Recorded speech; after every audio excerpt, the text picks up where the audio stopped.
Lorsqu'un virus ou une bactérie a réussi à franchir la première barrière de défense de l'organisme, qu'on appelle la réaction innée, une deuxième ligne se met en action. C'est l'immunité adaptative.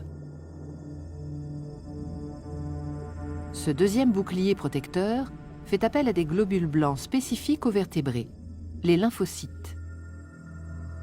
Les lymphocytes sont des cellules très spécialisées, capables de s'opposer à un antigène agresseur et un seul. Il y a en principe dans notre corps autant de types de lymphocytes que de types d'antigènes.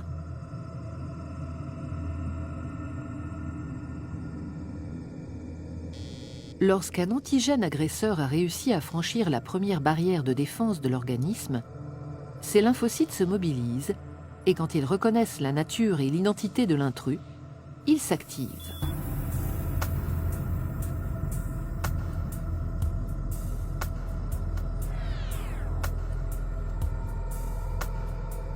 Dans le cas de la grippe, par exemple, le virus est dit endocellulaire, ce qui veut dire qu'il exerce son pouvoir infectieux en s'insérant au cœur même de la cellule. Il franchit sa membrane, pénètre à l'intérieur du cytoplasme où il se multiplie avant de se propager dans l'ensemble du corps.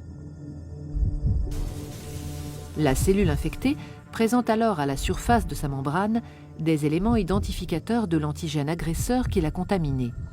On les appelle peptides antigéniques. La cellule est à partir de ce moment-là considérée comme étrangère à l'organisme. Contre ces antigènes se logeant au cœur des cellules, la réponse de l'immunité adaptative est dite à médiation cellulaire. Tout commence lors de la réaction inflammatoire. À ce moment-là, certaines cellules immunitaires, les cellules présentatrices d'antigènes qui ont été les premières à entrer en contact avec l'antigène agresseur, captent son identité et la présentent à leur surface. Les cellules dendritiques exposent le peptide de l'antigène. Jouant un rôle de messager, ces cellules présentatrices d'antigènes, dès lors porteuses du peptide, la fiche d'identité de l'agresseur, migrent vers les ganglions lymphatiques où résident des lymphocytes T4 et T8 dormants. Elles présentent le peptide collecté aux lymphocytes spécialisés dans la réaction à l'antigène présent dans le corps et à celui-là seulement. Une fois le message transmis et le dialogue établi, le lymphocyte T4 concerné est activé. Il va devenir une véritable plaque tournante de la réaction qui va suivre. Il commence par se multiplier en un grand nombre de clones. C'est ce qu'on appelle la mitose.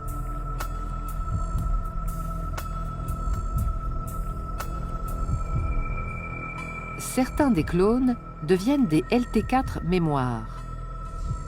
D'autres, appelés alors LT helper ou LT auxiliaires, deviennent capables de synthétiser et de sécréter des médiateurs chimiques, des cytokines, nommées interleukines, ou lymphokines, qui vont déclencher la réaction des autres lymphocytes.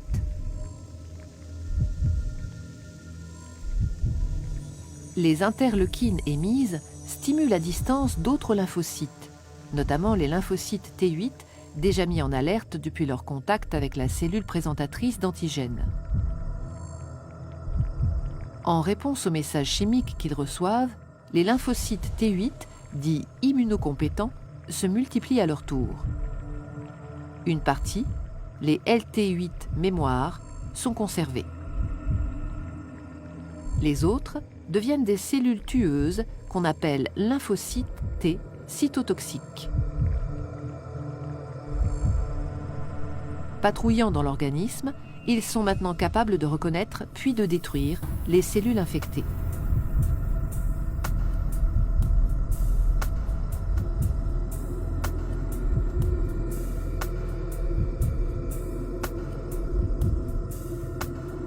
Mais d'autres agents infectieux peuvent agir en demeurant à l'extérieur des cellules. C'est le cas du tétanos et du choléra. Contre ces antigènes agresseurs nommés extracellulaires, la réponse adaptative est dite à médiation humorale. Et là, le scénario se déroule d'une toute autre manière.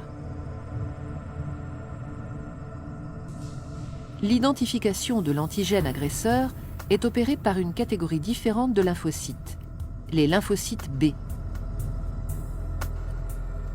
Dès qu'ils ont identifié leur antigène, les lymphocytes B sont stimulés. Recevant à distance des cytokines, les messages chimiques émis par les lymphocytes T4 helper déjà en alerte, ils se multiplient par mitose. Une partie est encore une fois stockée comme LB mémoire. Les autres clones se transforment en plasmocytes anti-antigènes. Ils produisent alors des anticorps circulants, spécifiquement dirigés contre l'antigène concerné. Ces anticorps circulants sont sécrétés en grande quantité dans le plasma, à raison de 2000 à 5000 à la seconde. Dès qu'ils rencontrent l'antigène agresseur, ils se lient à lui en nombre et forment une sorte de filet qui le neutralise. Toutes les cellules mortes, ainsi que les débris cellulaires résultant de la réponse immunitaire, sont éliminés par les macrophages, les éboueurs du corps humain.